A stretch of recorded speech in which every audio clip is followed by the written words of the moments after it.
마이크 끄지 마세요, 여러분. 예.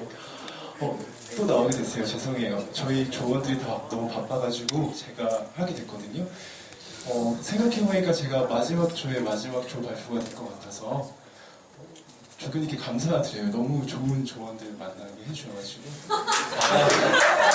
사진도 보셨지만 보기만 해도 진짜 너무 행복해요. 너무 행복하고 사랑스럽고, 네, 사랑하는 우리 프리조부터 시작해가지고 지금까지 다 너무 감사합니다. 예, 함성편 책은 여러분 다 읽어보셨을 테니까 전 제 이야기 하고 들어가겠습니다. 빨리 할게요. 그 1800년대로 한번 우리가 돌아가 봤으면 좋겠어요. 1800년대에 청과 조선과 일본이 개항하는 그 시점으로 돌아가 봤으면 좋겠어요. 청 같은 경우에는 1840년에 아편 전쟁이 일어나고 그 강화조약인 난징 조약이 42년도에 체결되거든요. 그리고 42년도에 위안의 해국도지라는 책이 이제 동북아에 전파가 되고, 그리고 그 이후에 1856년, 58년 이렇게 또 에르우 사건과 텐진 조약, 1860년에 베이징 조약, 이런 일련의 과정들을 거치면서 청 같은 경우에는 1861년도에 서태후가 집권을 하고 태평천국의 난을 진압하면서 이제 서양 문물을 본격적으로 학습하고 군사력을 강화하자라는 동치중흥의 길로 나아가게 돼요. 1860년대에.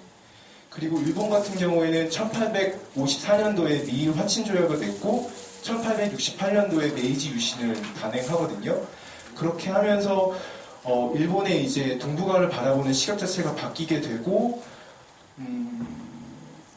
네, 그렇게 돼요. 그리고 1872년도에 부산의 외관을 철수하고 이듬해 이제 사이모 다카모리를 중심으로 정한론이 일어나게 되고, 이제 보시면은 청도 그렇게 개국을 했고 일본도 개국을 하면서 메이지 유신을 단행하고, 근데 이제 조선 같은 경우에는 1866년도에 제너럴 셔머노 사건도 있었고 66년도에 병인양요가 있었고 71년도에 신미양요가 있었지만 여러분 다 아시다시피 우리는 이제 개국의 길로 나아가진 않죠.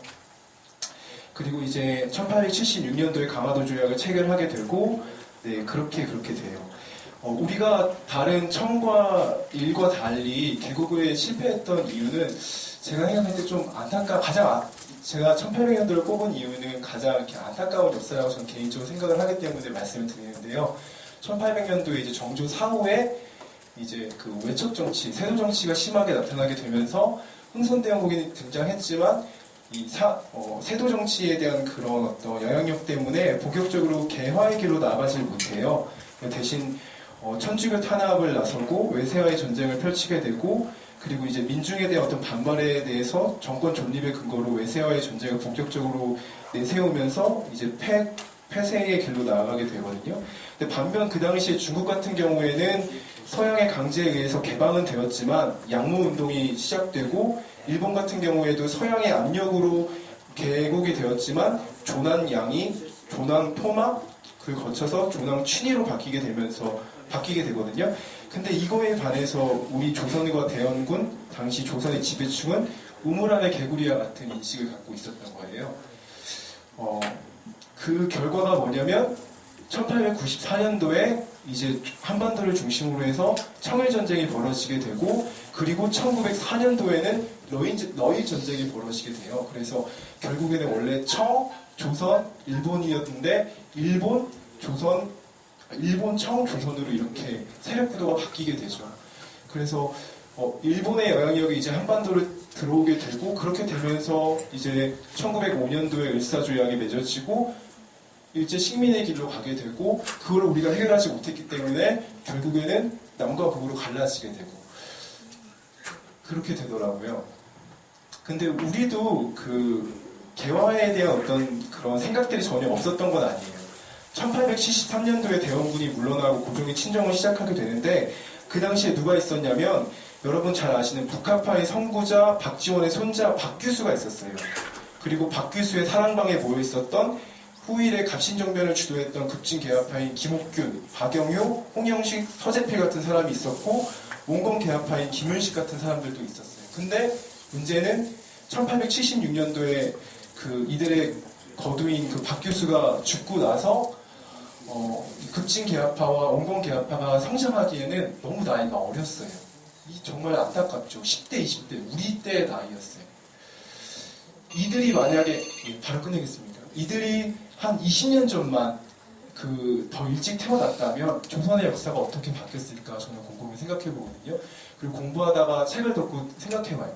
내가 박규수의 사랑방에 모여 있었던 원건 개혁파, 서재필, 김옥균 이 중에 한 사람이었다면 과연 나는 어떤 선택을 했을까? 역사는 반복되거든요. 역사는 반복되고 지금도 보면은 우리가 남북 간의 어떤 통일의 문제라든지 아니면 북핵의 문제를 해결할 때 남과 북만이 어떤 주체적인 방식으로 해결할 수 있는 게 아니라 육자라는 방식으로 해결을 보잖아요. 육자 안에는 러시아, 일본, 미국, 중국, 그리고 남과 북 이렇게 주변 모든 국가들이 다 포함돼서 함께 해결을 하거든요. 1800년대의 역사가 지금도 반복되고 있다는 거예요.